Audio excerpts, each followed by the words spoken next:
Boa tarde, turma. Hoje a nossa aula vai ser diferente. Hoje vocês estão olhando para minha face. É, eu coloquei na plataforma. Eu tô meio torta. Eu não sei se é blogueira, gente, desculpa. Apesar do meu sonho ser blogueira, vocês sabem disso, né? Tô falando já para os meus alunos que me conhecem pessoalmente. Os que não conhecem vão aproveitar a aula aí, que vai ser uma aula legal. Mas, de qualquer forma, todo mundo sabe que meu sonho é ser blogueira, cantora ou dançarina. Como não deu certo, eu resolvi dar aula e fazer piadas sem graça sobre biologia, que nunca ninguém ri, mas eu me esforço muito para essas piadas serem engraçadas. Mas como não tenho stand-up de biologia, estou aqui, eu, no meu painel de sistema esquelético, né? Que sim, gente, está no meu quarto, eu acordo olhando para esse sistema esquelético, para vocês verem como eu sou viciada em biologia. Inclusive, eu quero fazer uns quadros novos com a ordem, né, da maturação hematopoética. Quero mesmo, gente, juro. Mas enfim, né? Tô perdendo 1 minuto e 4 segundos da minha videoaula falando besteira. Como eu falaria em sala de aula, que eu quero que vocês assistam essa aula com vontade, né? Nesse período de quarentena. Essa turma aqui é para a turma de análises clínicas, para aula de fisiologia. Como eu falei já presencialmente, já falei no vídeo passado, a gente acaba estudando fisiologia, mas a gente estuda fisiologia com um formato voltado para os exames que a gente faz para cada sistema. Então, hoje a gente vai falar um pouquinho de urinálise, vai falar um pouquinho de microbiologia, vai falar até de microbiologia e vai falar bastante dos rins. Então, o tópico do nosso slide aqui, né, é a análise da urina no diagnóstico dos cálculos renais, né? Por que eu tenho que fazer isso, né? Eu tenho que saber como é que funciona um pouco o sistema para depois eu saber como é que vai ser a alteração desse exame. Outra coisa que eu vou falar para vocês é o seguinte: eu coloquei o slide antes porque eu sei que vocês gostam de copiar a matéria no caderno.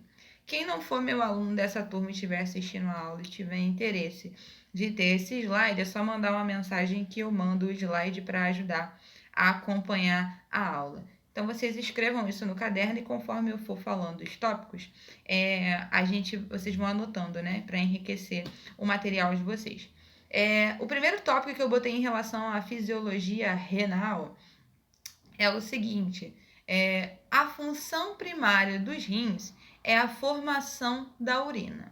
Durante este processo, os rins exercem uma série de funções na qual auxiliam na manutenção da integridade fisiológica e do fluido extracelular.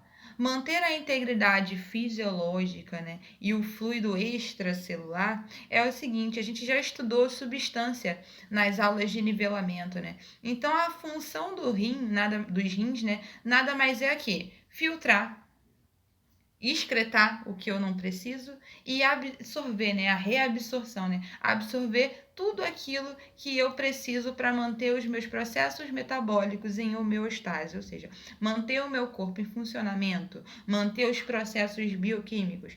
E isso a gente faz de várias maneiras, em difusões passivas, a gente usa várias substâncias que a gente já falou em sala de aula. Tudo que a gente estudou vai estar agregado nesses processos metabólicos. Então, eu preciso reabsorver algumas substâncias, né? Como água, glicose, aminoácidos, proteínas. E eu também preciso excretar nesse processo metabólico coisas que não importam mais. Então, eu posso excretar creatinina, por exemplo, que é algo que a gente vai ver nos próximos capítulos aqui desse slide, a função dela em relação ao teste, a taxa de filtração glomerular, né, para você ver como está a sua função renal, como a gente avalia a função renal dentro do laboratório de análises clínicas. Então, é bem isso. Eu preciso reabsorver aquilo que é para o meu processo metabólico, né? Então, eu preciso reabsorver. Quem falou assim, não lembro que substâncias são essas, Camila, eu estou perdidíssima. Aonde que tá essas substâncias? Lá no segundo tópico, né? Conservação de água, cátions, glicose, aminoácidos. Porque eu preciso ter aminoácidos. Um conjunto desses aminoácidos vão formar quem? Isso mesmo, eu sei que tá na cabecinha de vocês, proteínas, que eu sou a louca das proteínas, já falei muito de proteína em sala de aula. O conjunto dessas proteínas vão formar quem? As enzimas, exatamente. As enzimas vão estar, né, em outros processos metabólicos, fazendo a aceleração das reações enzimáticas, né? Não há gasto de energia, porque eu sei, né? Vou ter uma relação chave-fechadura, vou ter um substrato, eu vou ter como acelerar essa reação sem prejudicar e, principalmente, né, ativar funções orgânicas imediatamente para o meu organismo manter a homeostase, manter o processo bioquímico em funcionamento, né? Todo processo ele requer manter, né, a extração corporal em funcionamento. Então, tudo que é em excesso vai ser excretado pela urina. O próximo tópico que tem dentro do nosso slide é a eliminação de nitrogênio e produtos do metabolismo da proteína, né? Como aqui a gente é um curso voltado de saúde, se eu tivesse no pré-vestibular, eu ia falar o que cada tipo de animal libera, né? Na sua excreção. A gente, o homem, né? A gente libera, né? Ureia. A ureia é um marcador também de função renal. Não é tão fidedigno quanto a creatinina, mas ele ajuda no processo. Mas o principal marcador de função renal para a gente no laboratório é a creatinina, não é a ureia. A ureia a gente libera ela livremente pelos rins. A creatinina a gente libera diretamente pelos rins, a ureia não. A ureia a gente reabsorve isso para o plasma sanguíneo em 40% a 60%. Então a ureia não é um preditor fiel da função renal quando a gente libera. Ela só é uma excreta que a gente libera pelos rins com baixa toxicidade, né? Ela não é muito tóxica, por exemplo, animais, peixes, né, por exemplo, eles podem liberar amônia. A amônia é tóxica, mas ela não fica tão tóxica para os animais marinhos, por quê? Por conta de que ela está na água. Então, ela diluída em água, ela fica menos tóxica. Eu preciso ajeitar minhas coisas aqui. Tudo voa. Eu deixei a janela aberta e eu não quero parar o vídeo para fechar a janela. Que eu já estou em 7 minutos, eu vou ter que repetir tudo, eu não tô afim não. Mas, enfim, tem em relação a esse metabolismo e a gente vai voltar em relação à ureia e à creatinina aqui no vídeo. Outra coisa que os rins secretam, e eu deixei lá no último tópico, que com certeza vai ser pergunta para o questionário, é que os rins secretam eritropoetina. O que é eritropoetina, gente? Bora lá. Vamos quebrar a palavra. Eritro vem de eritrócitos. Eritrócitos são as mesmas coisas que hemácia, é a mesma coisa que glóbulos vermelhos. Eu sei que vocês pensaram nisso porque lá na aula presencial eu fiz uma setinha. Eritrócito é a mesma coisa que hemácia, hemácia é a mesma coisa de glóbulos vermelhos. Esse elemento figurado do sangue, né? Ele é muito importante na questão de transporte de oxigênio. A gente já estudou bastante tempo falando sobre células, né? E as células, né? A gente aprendeu que ela não é aquele ovo frito jogado no quadro que o professor de biologia joga na escola, né? No ensino fundamental. Acabou isso aqui pra gente. A gente aprendeu que a célula é quase uma questão bíblica. Ela é um ser único e especial. Cada um, né? É um ser único e especial. Ela vai fazer o quê? Cada uma tem as suas características, né? Cada uma tem uma função. Então, nem toda célula é igual. O núcleo é diferenciado, o tamanho é diferenciado, o seu citoplasma é diferenciado, a sua membrana plasmática é diferenciada, como a gente viu lá no sistema digestório, que dentro da superfície tem as microvilosidades, né? Que é para ajudar a absorver os nutrientes lá no intestino, enfim. Existem essas questões que diferenciam uma célula da outra. Quando os rins falam, que a gente fala que ele está secretando eritropoetina, secretar eritropoetina, ele está secretando um hormônio que tem muito a ver com quem? Com as hemácias. Então, quando eu falei para vocês que a hemácia, ela não nasce hemácia, ela nasce um bebê e depois ela vai sofrendo um processo de maturação celular até se transformar na hemácia propriamente dita, uma célula nucleada para transportar oxigênio, ferro e todas as funções metabólicas que a gente estuda em sala de aula, principalmente quando estuda hematologia e biologia celular. A eritropoetina é um hormônio excretado pelos rins para fazer o seguinte: estimular a produção de hemácias. Eu dei essa volta toda para falar isso porque tudo é revisão, gente. Então eu tenho um hormônio que vai estimular o crescimento de hemácias dentro do organismo. Eu preciso de hemácias o tempo todo, né? A nossa medula óssea precisa estar produzindo hemácias o tempo todo para várias funções metabólicas, para a oxigenação que a gente precisa dentro do organismo. Já falei em relação ao transporte de oxigênio, reparação de tecidos também. Então, as hemácias são muito importantes, né? Uma célula de grande função, não é à toa que o nosso sangue é vermelho porque ele é repleto de hemácias, né? Então, a professora é a louca das hemácias? É a louca das hemácias. A gente vai ter isso em hematologia. Então, a gente vai ver eritropoetina em outro momento. E a gente vai ver que existem vários hormônios que estimulam a produção de células, não só a hemácia, mas também estimulam a produção de leucócitos, estimulam a produção de plaquetas. E eu preciso desses hormônios para estimular, porque a minha célula não nasce adulta. Ela passa por um processo de maturação celular, aonde ela obedece um crescimento natural. Toda vez que eu dou aula de célula, eu faço a analogia com o quê? Né? Com a gente, né? A gente não nasce um baby, depois vai ficando criança, adulto, né?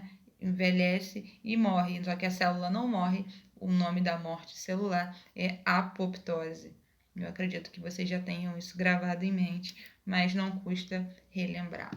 Dentro das funções renais, né, depois de eu falar um pouquinho da fisiologia renal, né, o que a gente pode dizer aqui?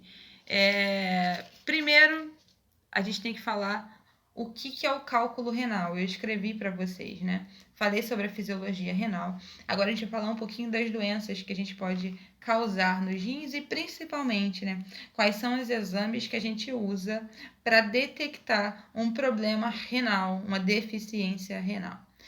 O que vocês vão ver à torta e à direita nas emergências, quase que não saiu, de hospitais, é em relação ao cálculo renal, a pedra nos rins, né? Eu botei lá uma informação técnica dizendo, né, o que é o cálculo renal. Cálculos renais, ou a famosa pedra dos rins, que a gente conhece, né, são formações endurecidas nos rins ou nas vias urinárias, resultante do acúmulo de cristais existentes da urina. Mais para frente, né, na fase mais prática do curso, né, ou então se vocês tiverem curiosidade de adiantar a matéria, no mesmo canal que está essa aula de fisiologia renal, vai ter as aulas de urinálise também.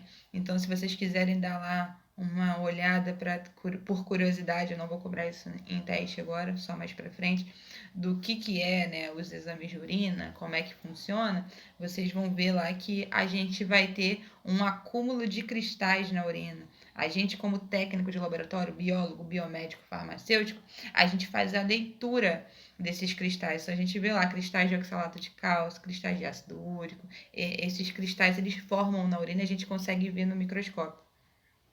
E é muito interessante esse diagnóstico, entender como é que funciona, entender como eu tenho relação isso com o exame químico, que é uma fita de urina que a gente coloca. Então é muito importante entender. Cálculo renal, ele pode, dependendo do tamanho dele, ele pode ser retirado com medicação, né, e eliminado pela urina, ou, né, tem a operação para tirar a famosa pedra nos rins.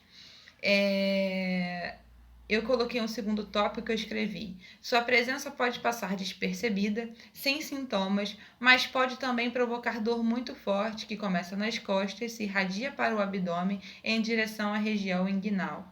Uma dor que se manifesta em cólicas, isto é, com um pico de dor intensa seguido de certo alívio. Todo mundo fala que doença renal dói, né? Pedra nos rins dói, é a pior dor que tem na vida. Olha, pior dor eu não sei se mas assim, eu já tive problema renal, né? Sempre quando eu tenho alguma doença eu conto pra vocês sabem. Mas eu tive na gravidez, né? Pielonefrite, foi bem complicado, dói mesmo. E fiquei internada e doeu muito pra sair as pedrinhas, eram bem pequenininhas. Mas realmente uma dor muito forte. E os pacientes também, quando eu observo dentro do hospital, dá pra ver que estão sofrendo. Mas não sei se a pior dor no mundo, eu já acho bastante exagero, que tem doenças bem piores, mas dói bastante. Principalmente se você tiver que eliminar ele pela urina. A pedra tem que se partir, né, e quebrar, e ela sai muito pequenininha, mas aquele pequenininho passando pela uretra é dolorido.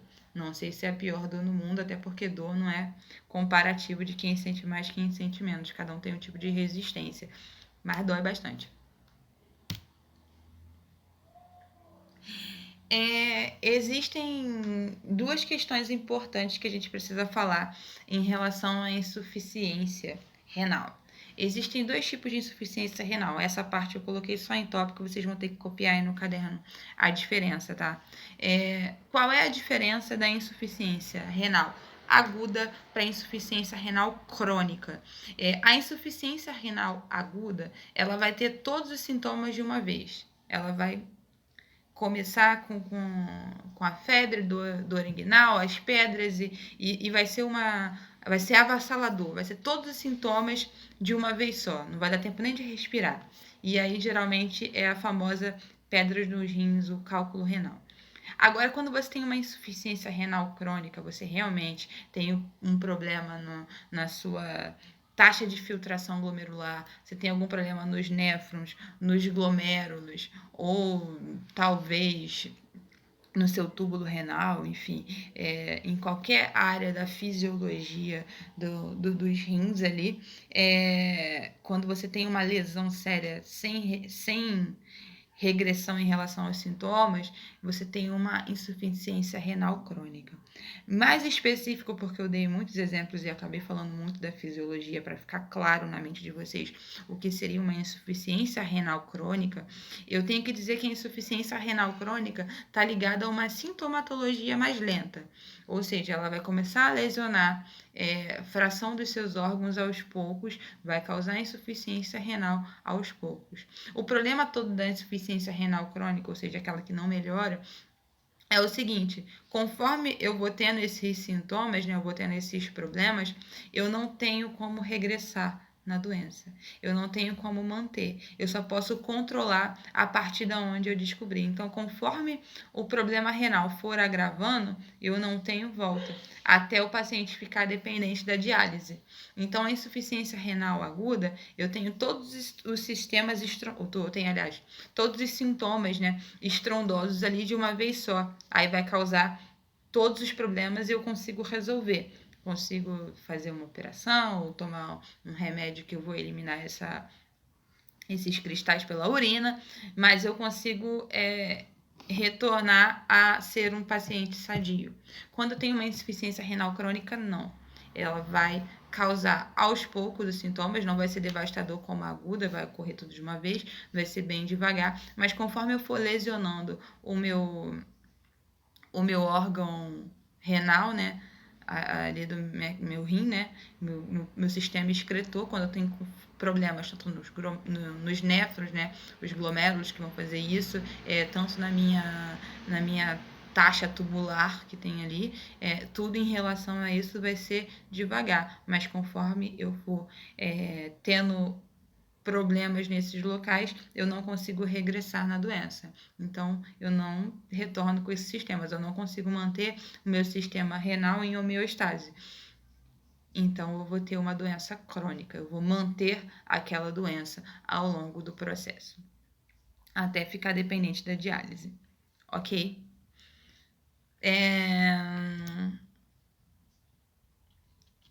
Eu vou fechar esse vídeo em 19 minutos para postar como aula 1. Eu vou fazer a aula 2 para terminar de falar dos exames. Agora a gente falou mais da fisiologia renal. No próximo vídeo a gente vai tratar mais dos exames em relação à taxa de filtração glomerular, tá bom, galera?